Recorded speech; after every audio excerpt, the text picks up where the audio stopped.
ejo twarebye umurongo wa mbere kongera tusomere Zaburi 30 wa mbere. Uwiteka niwe mwungeri wanjye sinzakena. Uwiteka niwe mwungeri wanjye sinzakena.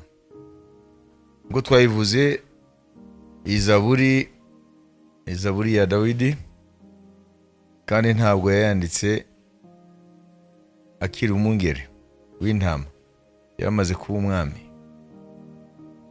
No kuvuga ngo ubu buzima bwe mu buto bwe bwo kuba umwungeri w'intama za se ntabwo bimuteye ipfunwe, ahubwo ni experience yubatse ubuzima bwe kugira ngo abashe kuyobora Isirayeli. Byose byaturutse kuri ya bihe Imana yamuteguye muri wa murimo yakoraga wo kuragira intama.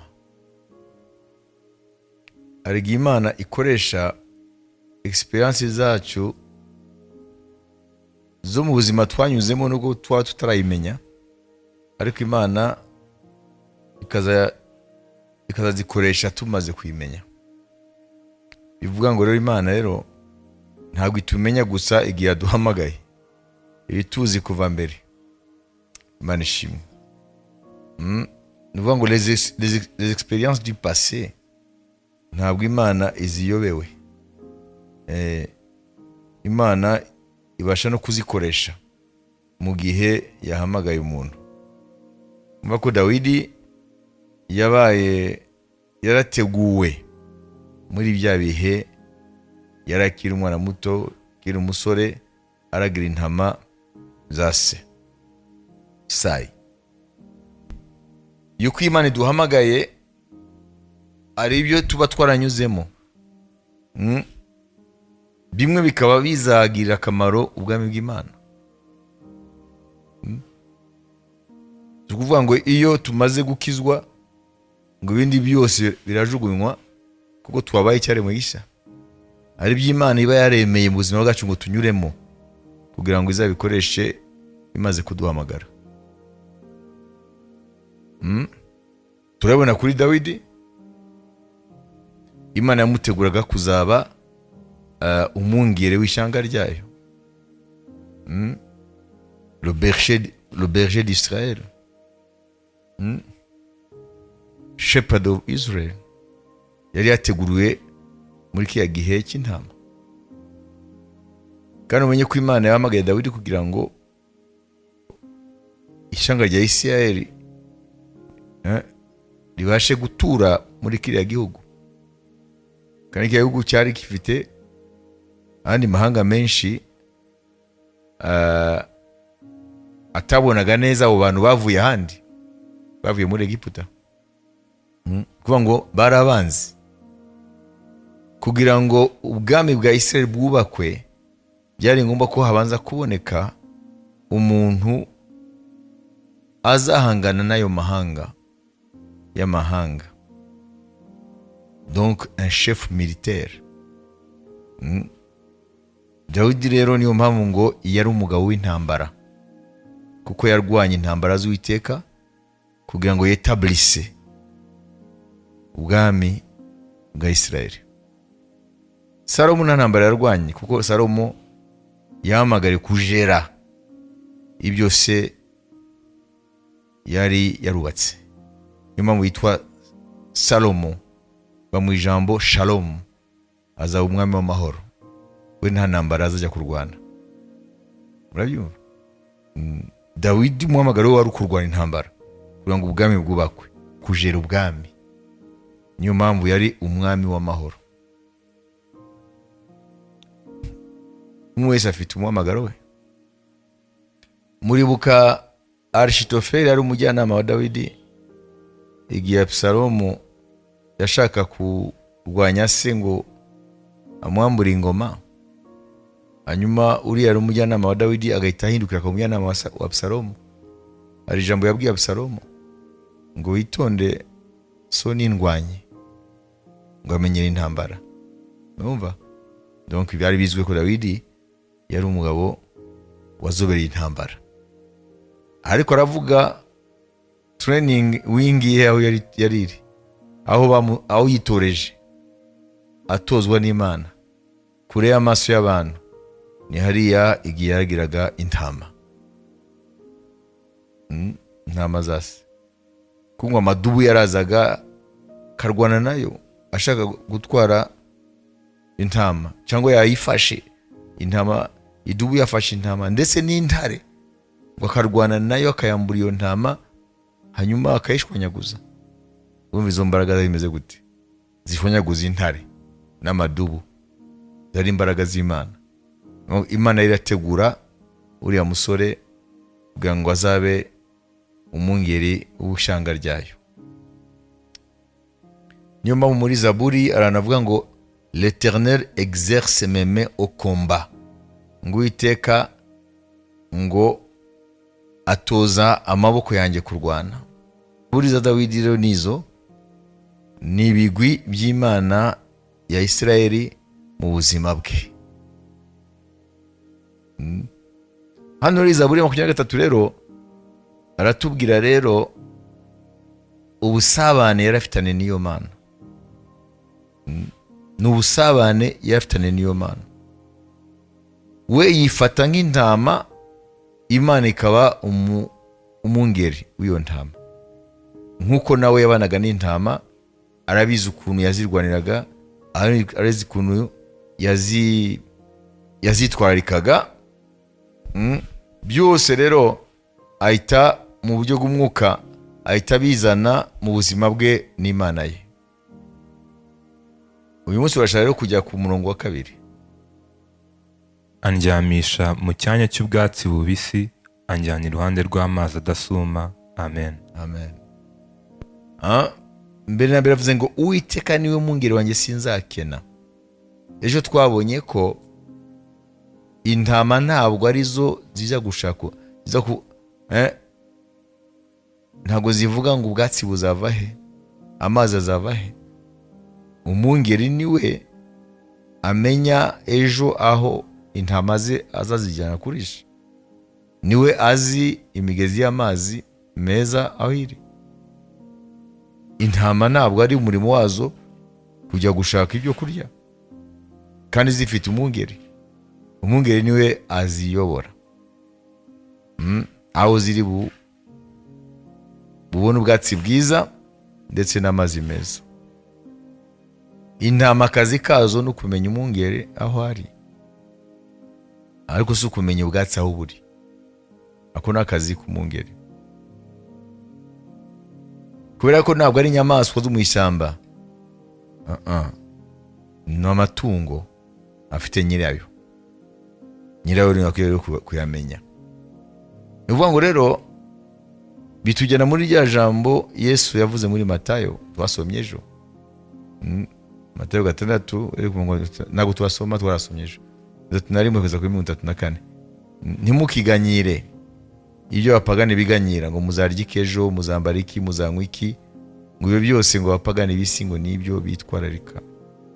Ngo ariko mwebweho so mu ijuru azi ko mubikeneye, ngo ahubwo mushake ubwami bw'Imana mbere na mbere no gukiranuka kwayo, ibindi muzabyongerwa muzabihawe nk'inyongera. Amen. Ibi rero ni ibintu bitugora cyane, kugira ngo twizere ko Imana dushobora kuyiringira mu bintu dukeneye muri ubu buzima bwa none. Dushobora kubyemera gusa mu mutwe, mu magambo, ariko kugira ngo bibe mu kwizera kwacu bikagora abantu benshi. Ariko nibyo nyine Dawidi rero aravuga muri Zaburi, sinzakena, nta kintu nzakena, byose umwungeri wanjye arabizi, kandi umurimo we kugira ngo anyitwararike. Ni umurimo we kugira ngo anyitwararike, kuko nawe arabizi ukuntu intama zitwarikaga. Nta kuntu rero Imana rero itamwitwararika kandi ari intama yayo. Hano umurongo wa mbere, ce sont les besoins de cette vie, nibyo dukeneye muri ubu buzima. amen. Nibyo dukeneye mu mibereho yacu. Nubwo waba ufite business uri umukristo ukora ugagira gute, ariko ukwiye mbere na mbere kumenya ko niba uri intama ya Yesu Kristo, niwe uzigaho ibyo ukeneye byose. Ushobora kugumugisha binyuze mu bucuruzi bwawe, ushobora kugumugisha binyuze mu kazi kawe, ushobora kugumugisha binyuze mu mirima yawe n'ibindi wakora, ariko mbere na mbere niwe soko y'ibikumara ubukene bwawe. Inzira byanyuramo yose. Imana ishimwe. Amen. Ese biratworohera kubyemera ibyo? Imirimo itatu y'ingenzi y'umushumba ku ntama ze niyi. Amen. Mbere na mbere, c'est nourrir le troupeau, to feed the sheep. Kugaburira intama. Nimba ari intama y'itungo, ubwo n'ubwatsi. Nimba ari intama abantu nkatwe turi intama za Yesu, ni ukumenya ibyo dukeneye ku munsi ku munsi. Uwo ni umurimo w'umwungeri, shepherd, to feed. Icya kabiri, to guide. Not to guard, to guide. Kuyobora. Guide. Iyo umuntu avuze ngo uriya ni umugide wanjye, ni umuntu unyobora. Ko ni wazi inzira. Iyo ugiye mu gihugu cy'amahanga utazi, hari igihe ukenera umugide.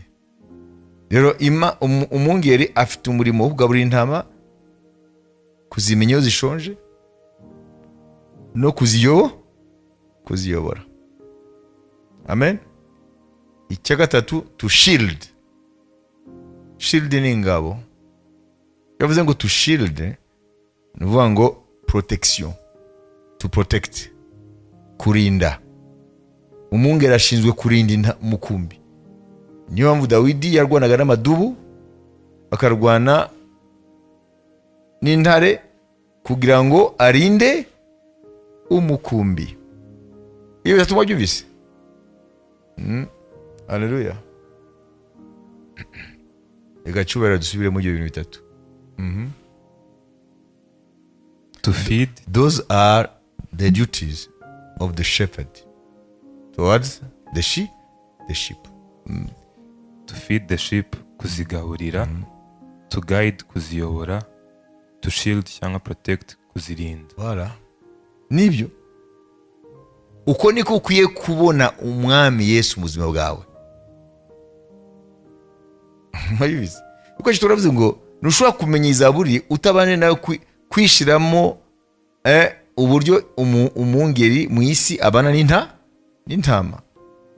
Hari ibintu byinshi turi buye kwiga kubyerekeye uwo murimo ndetse n'intama, n'iki ko bamwe ntago bakuriye mu byaro ngo bamenye ibyo bintu by'ubworozi, abandi nabo ntibazi muri biriya ba Dawidi uko byari bimeze. Amen. Nibura ibyo bintu bitatu, aho waba uri ku isi yose ukaba ufite umukumbi, ibyo birasabwa. Ku bijyanye n'umukumbi n'umwungeri. Amen. Turebe icyo cya mbere. Umurimo w'umwungeri no kugira gute? Kugaburira intama. Hano Dawidi arakoresha, amen, arakoresha ubu buryo bw'ikigereranyo cy'umurimo yakoraga.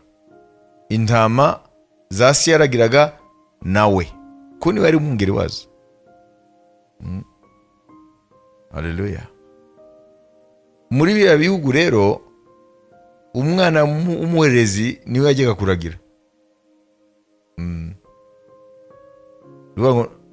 Nubwo umukumbi ufite agaciro, ariko uriya murimo sibyo, wari umurimo udafite ishema. Nimuka ko Samuel agiye kwa Isayi se wa Dawidi arabonoza amavuta umwami azasimbura Sawuli, yuko isi yatigeze anibuka ko yazana na Dawidi. Abarindwi bose barangije guteka akabanga ngo se nta wundi ufite. Ubwo Samuel arabizi ko Uwiteka atibeshya. Ntabwo Samuel yarazi abana bose ba Isayi. Binashoboka ko rwa mbere ajyayo. Ngo se ngo nta bandi. Ngo arakandi ngo kari hariya mu ntama n'ibiki. Ati nako kazane. Witubona uwo murimo uko bawufataga. Amen. Ariko ngo Uwiteka yatoranije ibisuzuguritse byo mu isi, wakoze isoni imeze gute? Akatusomba Korinto wa mbere igice cya mbere ore kuri 25 twumve ugeze kuri 30. Kuko ubupfu bw'Imana burusha abantu ubwenge, kandi intege nke z'Imana zirusha abantu imbaraga. Muzirikane guhamagarwa kwanyu bene data, yuko ab'ubwenge bw'abantu bahamagawe atari benshi, n'abakomeye bahamagawe atari benshi, n'imfura zahamagawe atari nyinshi. Ahubwo Imana yatoranije abaswa bo mu isi ngo ikoze isoni abanyabwenge, kandi yatoranije ibinyantege nke byo mu isi ngo ikoze isoni ibikomeye. Kandi n'ibyoroheje byo mu isi n'ibihinyurwa n'ibitariho, Imana yarabitoranije ngo ihindure ubusa ibiriho, kugira ngo hatagira umuntu wirata imbere y'Imana. Niyo ibaha kuba muri Kristo Yesu waduhindukiye ubwenge buva ku Mana no gukiranuka no kwezwa no gucungurwa. Amen. Amen. Murumva? Imana yatoranije ibinyantege nke byo mu isi ikoze isoni bikomeye. Mu muryango wa Isayi, Dawidi ntabwo yari afite icyo gihagararo cyatuma Samuel nako isi yanabona ko akwiye kumuhamagara. Bakuru barafite uburanga, na Dawidi yari afite uburanga ariko yari umwana. Abandi barafite uburanga ariko bafite n'igihagararo. Samuel arabona wambere ati n'uyu koko, agira asuka amavuta Uwiteka ati nta mwanzi. Gutyo kugeza bose abarangiza. Ati nta wundi. Ati nakari nakana kari hariya. Kana ikarutisha abakuru be kugira ngo iza gakoresha iby'ubutware. Imana ishimwe. N'aya magambo Pawulo avuga hano. Imana itoranya ibinyantege nke ikoze isoni bikomeye, igatoranya ibisuzuguritse ikoze isoni. Mais il faut connaître ça. Dieu a choisi les choses du folles du 27, folles du monde pour confondre les sages. Ahubwo Imana yatoranije abaswa bo mu isi ngo ikoze isoni abanyabwenge. Dieu a choisi les choses faibles du monde pour confondre les fortes. Kandi yatoranije ibinyantege nke byo mu isi ngo ikoze isoni bikomeye. Et Dieu a choisi les choses viles du monde et celles qu'on méprise, celles qui ne sont point, pour réduire en néant celles qui sont. Kandi n'ibyoroheje byo mu isi n'ibihinyurwa n'ibitariho, Imana yarabitoranije ngo ihindure ubusa ibiriho, afin que nulle chair ne se glorifie devant Dieu. Kugira ngo hatagira umuntu wirata imbere y'Imana. N'icyo Imana ibikorera, ntihagire uwirata imbere yayo. Non, c'est une belle illustration avec le choix de David. Uhitamo Dawidi bigaragaza ibi nyine. Mu bisanzwe nk'abana b'abantu bari guhitamo umwe bakuru be, ariko Imana yahisemo kariya. Amen. Muribuka ko uriya mu Filisitiya Goliyati ukuntu yagumaga asuzugura ingabo za Isirayeli ndetse n'umwami Sawuli. Buri gihe cyose aza gatuka Imana ya Isirayeli baraho bakajya kwihisha kubera igihagararo cye. Hanyuma Dawidi kagiye kugemurira bakuru bari ku rugamba, karumva ibyo mu Filisitiya avuga n'ukuntu Isirayeli yahinze imishitsi n'abakuru be barimo n'umwami ubwe. Noneho ajya kubwira umwami ati yewe unyemerere nje kurwana na Filisitiya. Mwumvise cyo ko twasomye. ati uriya ni umuntu w'inzobere mu ntambara, uretse n'igihagararo cye ni umuntu w'inzobere mu ntambara. Ati wowe uracyari yari umwana, tu vois, tu es encore trop jeune. Kuko mu maso ya Sawuli ni nk'uko kana kariho karakina karigerezaho. Urumva rero izo nzira z'Imana ntago turazimenya, kuko tuba tushaka ko Imana inyura mu bintu tubona ko bikomeye. Nitumenye ko Imana ifite inzira zayo zisuzuguritse mu maso ya kimuntu, ariko nizo nzira Imana yitamo ngo ikore ibintu bikomeye. Imana ishimwe. Haleluya. Niko bimeze. Nonse kubera iki abantu basuzugura abantu batagaragaramo ubushobozi mu buryo bwose, ariko bagahira imishitsi imbere y'abantu babona ko bakomeye. Ni uko niko isi imeze, ubwo isi igendesha amaso mwabibise, ariko Imana ireba hakurya y'iboneka.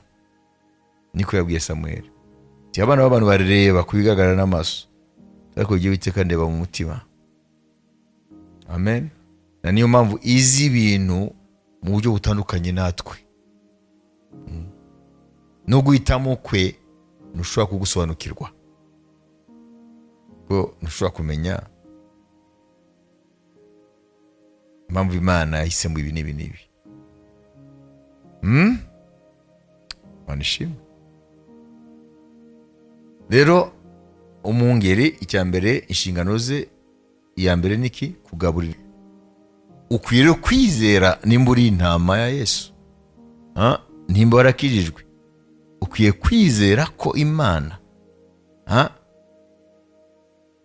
yifuza kukwitwararika no mu buzima bufatika, mu buzima buri munsi.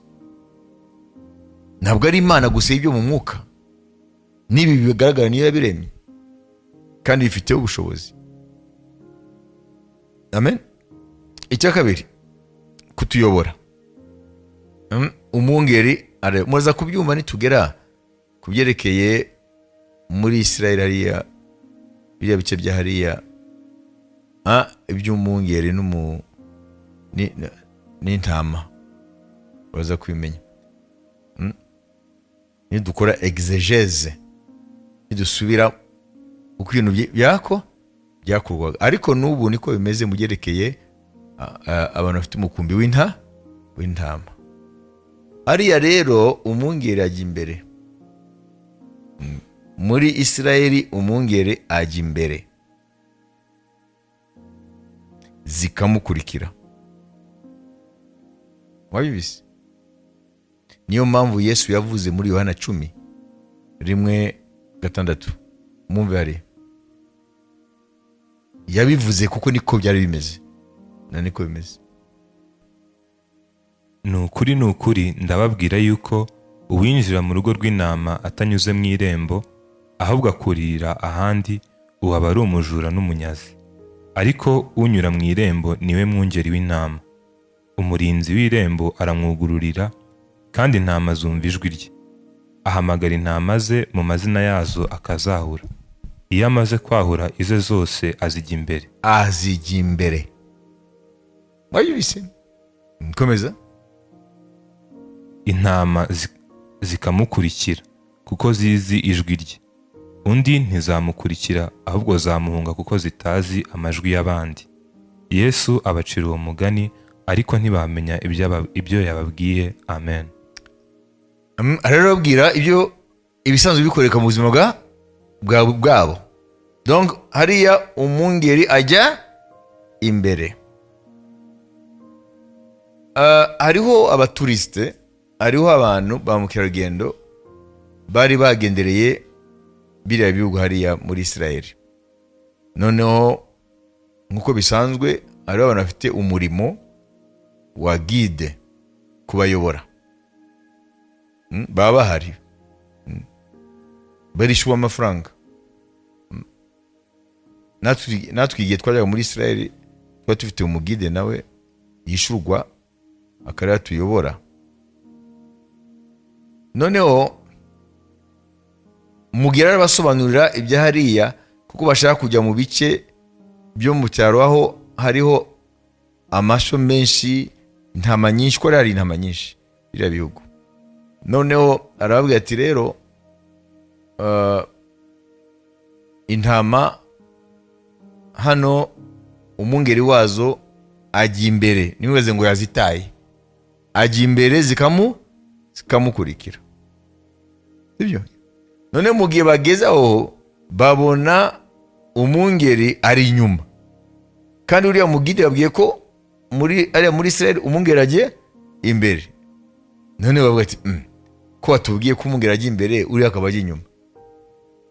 Wa mugabo arakanura, ari dore inyuma yazo. Hanyuma rero baramwegera, avuga ati biteze ko umungeri musanzwe ajya imbere, sibyo? Wewe uri inyuma gute? Ngo ugiye ntago ndi umungeri. Ati jewe niyo ndazijyana mu ibagiro.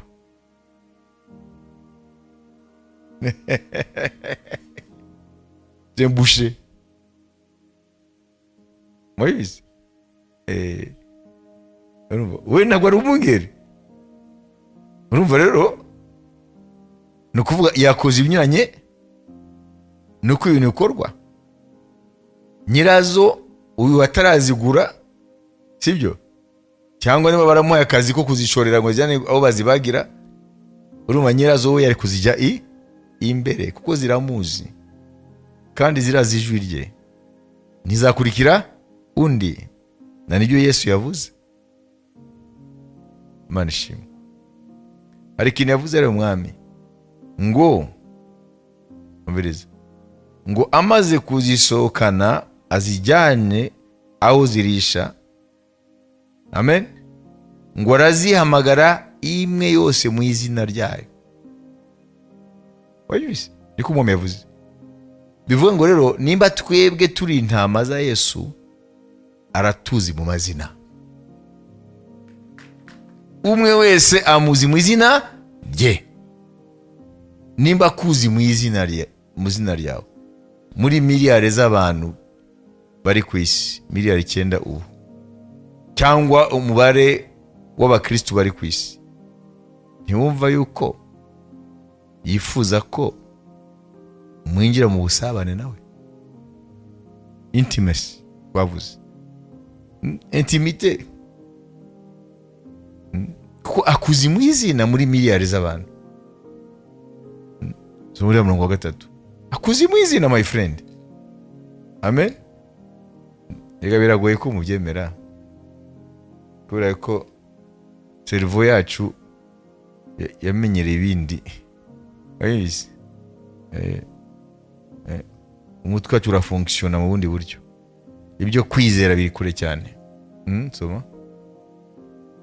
Umurinzi w'irembo aramwugururira, kandi intama zumva ijwi rye. Ahamagara intama ze mu mazina yazo akazahura. Amen. Mu mazina yazo. Haleluya.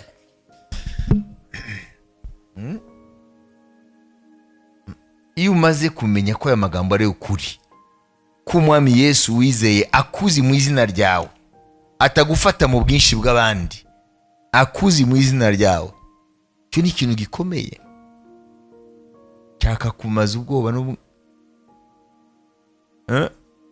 n'ibindi byose wakwibaza byo kwiheba. Amen. Haleluya. Mazina yazo, Yesu arakuzi mu izina. Ntabwo rero yakumenya mu izina ntamenye situation yawe. Okay? Ntabwo yakumenya mu izina ntamenye uko waraye. Ntabwo yakumenya mu izina ntamenye uko wiriwe. Hano ni ijambo rikomeye. Yohana 10:3 ngo twese abayize Yesu aratuzi mazina. Amen.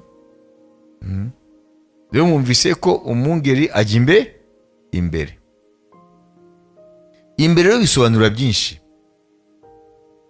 Biravuga ngo ntabwo arizo zimurinze, niwe uzirinda. Ntabwo arizo zamurwanirira iyo idubu yateye cyangwa nawe, niwe akwiye kuzirwanirira. Amen. Icya gatatu, niwe uzira gute? Uzirinda, to shield, to protect, to defend. Niwe uzirinda.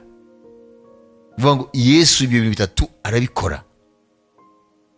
Vuga ngo azi ibyo dukeneye, atumara ubukene bwacu bwose. Ikibazo ntabwo tuyizera, nicyo kibazo. Icya kabiri, aratuyobora akatujya imbere mbere ko ibintu bihura natwe baza guhura nawe. Icya gatatu, araturwanirira, araduproteja, araturinda buri kintu cyose. Ibyo rero ukwiye kubyentegra mu kwizera kwawe, ukwiye kubyinjiza mu kwizera kwawe. Ntabwo bizaba ari urukristo, bizaba ari idini gusa. Mu gihe utabyemera, uri mu idini, ntuzanamenya Imana neza, urukundo rwayo nibyo ibasha gukora. Ibi ukwiye kubyibuka ukibyuka buri munsi. Imana ishimwe. Mbere yo kuwafronta umunsi mushya uje imbere yawe, ukwiye kwibuka ibi bintu, nimba uri intama ya Yesu Kristo. Bibona ko ibintu bitatu arabikora, kandi yifuza kubikora, kandi yishimira kubikora. Imana ishimwe. Kubera ko uriya mugabo bahuye nawe, abo bakirarugendo bagiye muri Isiraheli, umugide yababwiye ko iwabo hariya umwungeri ajya imbere, bakabona umugabo uhari inyuma, nk'intama ziri imbere. Hanyuma baratangara, se ko watubwiye gutya tukabona ibindi. Bagiye kumubaza, basanga ntabwo ari umwungeri. Nk'ubwo umuntu arazishora ajyana mu ibagiro, ariko umwungeri we ajya imbere y'intama. Bibiri tubwira amagambo, amen, muri Yesaya 53. Yesaya 53 umurongo wa 6. Twese twayobye nk'intama zizimiye, twese twabaye intatane, Uwiteka mushyiraho gukiranirwa kwacu twese. Amen. Ni ukuvuga ngo impamvu bitugora kwinjira mu busabane n'umwungeri wacu ari we Kristo, nuko tuvuka turi intama zazimiye, kandi zazimiye ntizimenyereye kuyoborwa, kwitwararikwa, zirirwanaho. Nicyo kibazo. Amen.